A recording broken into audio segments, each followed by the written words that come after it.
What's going on, guys? We are back over at the Ware House, and today we got a crane.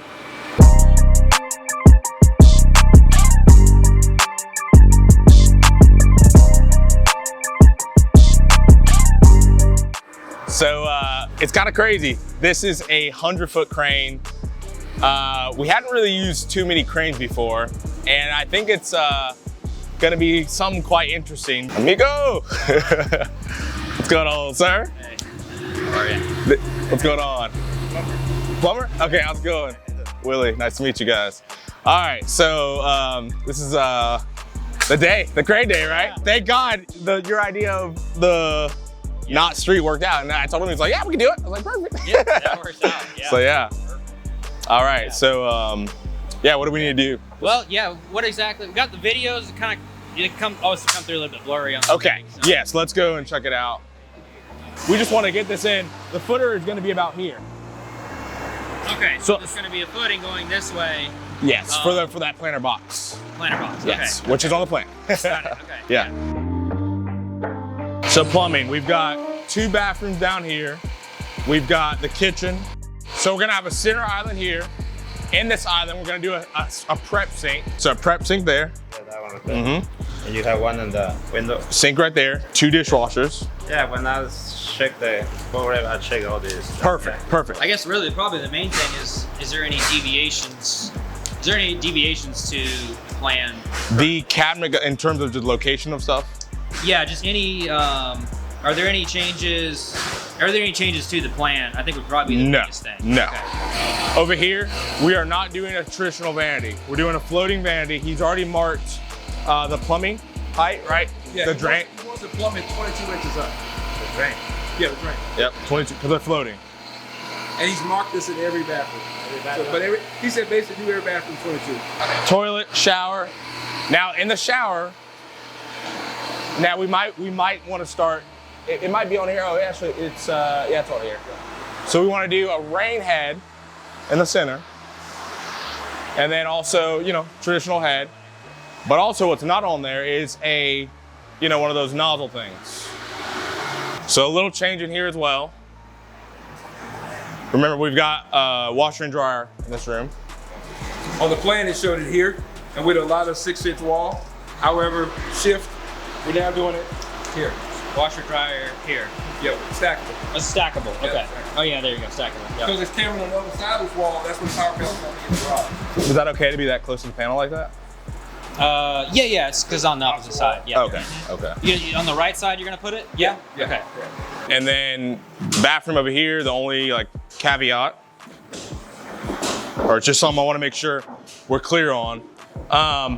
Bathroom vanities, we know a double vanity here. We are not doing the sink faucet out of the vanity. We want to do in the wall.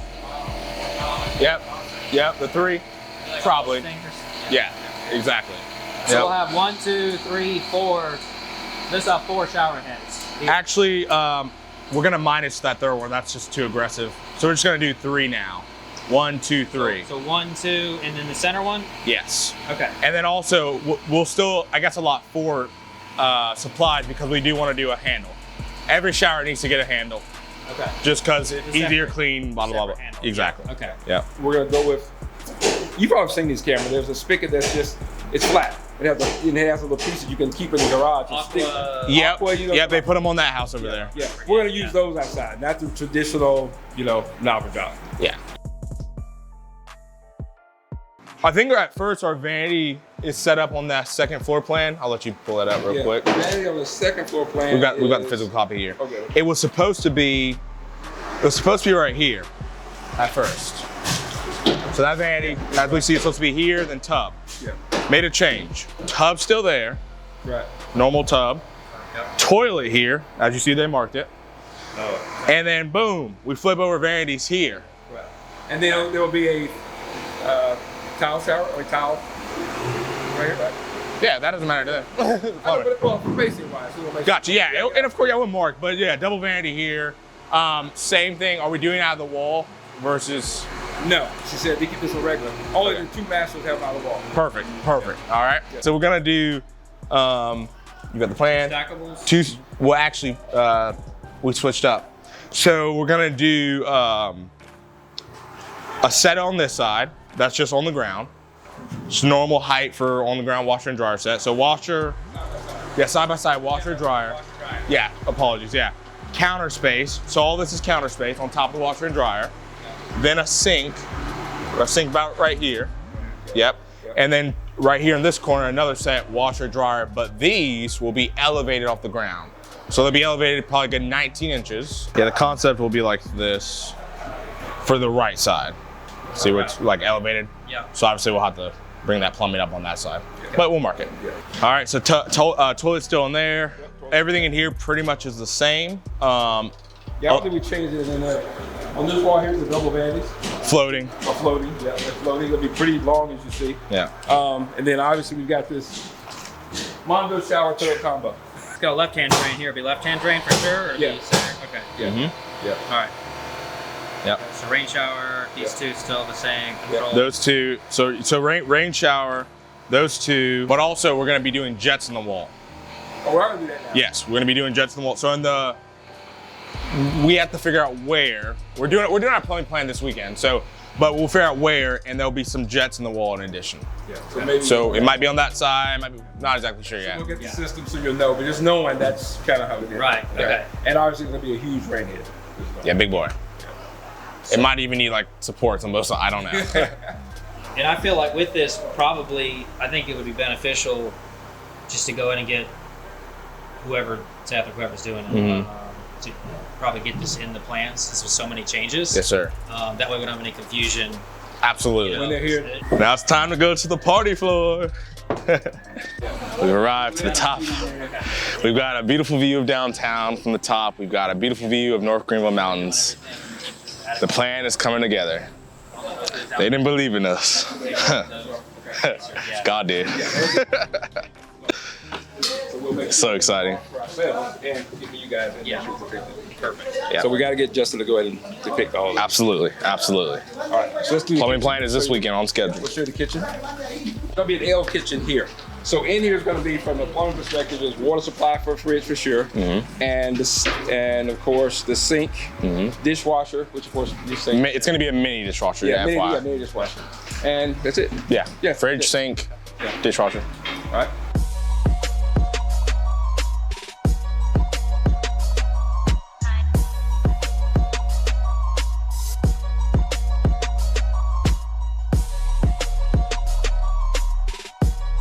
We are, again, on the third floor over at the Ware House, and I want to talk about our theater room real quick because the way we're framing this theater room, they're putting truss above my head right now, so I'm not going to walk in there, but the way they're framing this theater room is very interesting because as you see, this is a 2x6 bottom plate, a 2x6 top plate. But what we did is we're using 2x4s, and we're going to do these 2x4s every 8 inches on center, and we're actually going to stagger them. And the reason for that is it's going to create basically a double wall effect where the vibration and all the noise and sound that comes from this theater room will not transfer into this general area and throughout the house.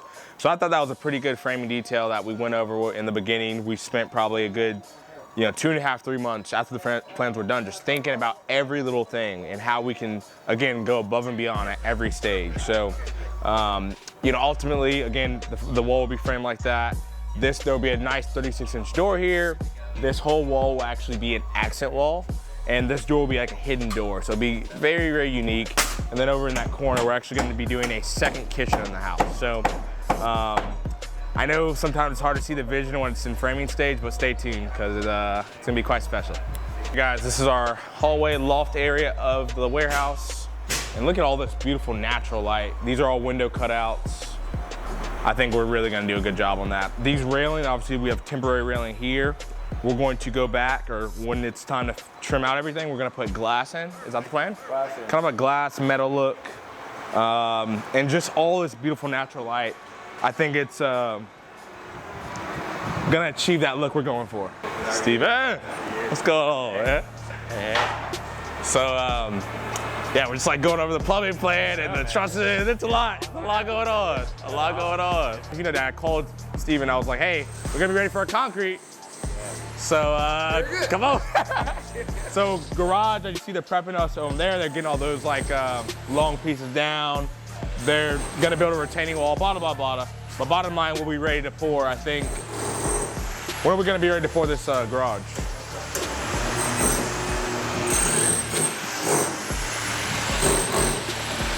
That's what makes you didn't burst that pipe. Oh yeah, yeah. All right. So, He's gonna backfill next week.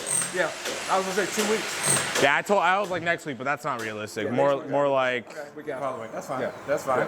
And he's gonna backfill it to the point where you're looking for like 8 inches or 4 inches back here. Glad you mentioned that. We were talking about that because it was like we want to kind of overdo it. We don't want to. Yes. Yeah. We can definitely do like 4,000 psi and maybe some wire mesh and stuff to maybe reinforce it. I like the 8-inch plan. I don't think we need to go all the way to the top of that block though, because of some of the height issues we're looking at the garage door. Yeah. I think the highest we can go is basically, but that's if we were doing 4 inches. Okay. But then we can drop down inside and still do 8 as well. Yeah, and of course we're gonna be sloping out, right? Okay, yeah. Okay, beautiful, beautiful. Hot ass. Something we were knocking around. I think we kind of killed the idea. But have you ever done Drain. drain in the garage? A lot of times it's really helpful. Anybody ever wants to, it forces everybody to watch the car outside. Yeah. Typically, but you can watch it inside and have no problem and have everything kind of. You're right. It's very nice. And I like that. And then it's funny, we found that on garage, the EVer. EVs hold water. So You're weird. gonna realize, So you get in the weird. garage, you're like, why is water here? And you have the drain under there. Oh wow. So you're thinking. Yeah. Let me ask you this. Yeah. I didn't know. How would we in my thinking we would do again sloping out, great, but maybe like 2 or 3 feet before the end we put we could do like a long drain, maybe across the front type of thing, or how do you think we actually? You definitely do one in the front. You always want to do that, but that's typically associated one with is the outside. driveway. Yeah, Correct. that's one associated with the driveway. Typically, you want one in the center if you're trying to be able to like use the space or any type of water. You do one in the center and have the water going out. If you do that inside the concrete, it'll go out. So the question is, how much give do we have right there? If you're saying you don't want to go to the top of the block because you want to make sure you have enough space. So This porch is gonna get a block added. They're gonna add another 8-inch block because right now it's pretty far down. So we'll add another 8-inch block all around. He's gonna handle the flashing. He's gonna be using that that flashing right over there, that vinyl flashing. Any thoughts on that? It's fine. I don't think the point. Okay. He's gonna literally just flash this whole thing for us. Yeah. And then you're doing the metal pan. Metal pan. So you want to put it on the flat thing? Yeah. Yes, yes. I didn't know if y'all already had that because No, we don't have that. Oh. Yeah, so he's going to, what he's gonna do, he's gonna put some piers for you. He's literally about to build this tomorrow or whatever. So he's gonna put some piers so you can have the metal. He allotted maybe about 3, I forgot the Full sheets. sheet could probably cover 3 areas, so it needs 3 sheets. Yeah, whatever, yeah, you know what you need. All right, guys, so I wanna talk about our zip system. As you guys are aware, the idea over here at the Ware House is to do everything above and beyond the next level. The idea of standard, that is not in our vocabulary. The only word we are following and the only standard we're following is perfection. And a part of that, right, when it comes to actually our framing stage of this job, there's only so much you can do to elevate framing, but there are many, many things you can do to actually elevate it, and that costs a bit more, but at the end of the day, it's a few more thousand, but it makes a lot more sense to elevate the house. So as you guys see, we went with the zip system for our sheeting. Traditionally, somebody would actually put just a sheet of plywood up here. And I'm gonna explain a little bit about the zip system. By no means am I expert. I'm just a consumer that knows a little something, something. But from my understanding with the zip system, we are creating a barrier that is simply just almost impenetrable. So we've got obviously this green coating, this is OSB plywood, and they put this green coating, and this green coating basically creates almost like a number 5 R value. So it helps with our insulation, but also not just insulation, it helps with actually the actual air barrier as well. Air barrier and wind and water barrier. So as you see, there's every seam, they've actually taped the seams, and they're using a roller, a special zip roller that we basically pay like 60 bucks. We bought 3 of these things for the guys. And we're keeping a framer accountable to actually apply the tape.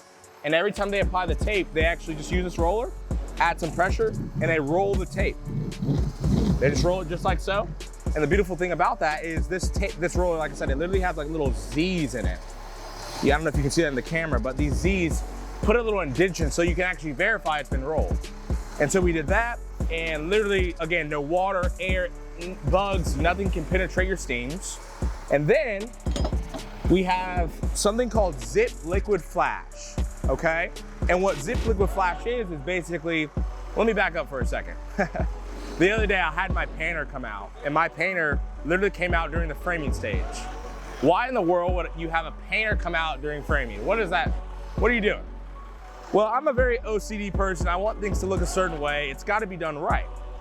And so, as I talked about, we did our taping here, and at the bottom of the foundation, where the block meets the wood, there's always a gap here. There's always a little gap there. And you can't just tape that gap. It doesn't work. You can't just tape it. So what we did is we bought this Zip Liquid Flashing. These things are not cheap. They're like 30, 40 bucks. For like 2 of them, they're like 40 bucks. And we bought probably a good 50, 60 of them so we could have, basically what the guy does, he comes out, he takes these lines right here. He used a big old sausage cock gun, and he literally just puts it out, and he used a putty knife, and he spreads it all down. And what this does is, it's the same concept of the tape that creates this nice seal, but it's at the, from concrete to wood seal, and it literally just creates this same barrier idea. And that way no bugs or anything can get inside of your crawl space. So little things like that, you can elevate your sheeting, you can elevate your house to make an airtight house, keeping the outside out and the inside in, which is the right way to do it.